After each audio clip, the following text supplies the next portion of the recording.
and easy here. You have a blogging function right at the top of your screen here, so you can click on this button entitled Blog.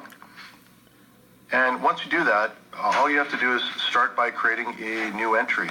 So, new entry, and fill in the title for this particular blog entry, and then your content. I highly recommend you go back and review the assignment for the requirements for a typical blog entry, the word count, what you're expected to talk about, and so on. The first blog entry might be pretty straightforward in that you may just want to copy and paste your statement of intent so that people know what your whole action plan is all about, how you're going to measure your success, and your timelines for that.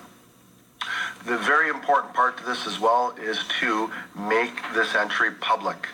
Before you save it, make the entry public, and just check the entry date real quick before you do that, okay? So, once you do that, you should see it in these public entries, but what you can also do is go to the blog list, if you would like, and you can see every student throughout the entire e-learning world, not just this course. And what you can do is you can choose to follow certain people by clicking on their blog and then adding them to your blog watch. And that, by adding them to your blog watch, you can avoid going through this entire list every time. You basically narrow down the list just to the people you want to follow. Okay?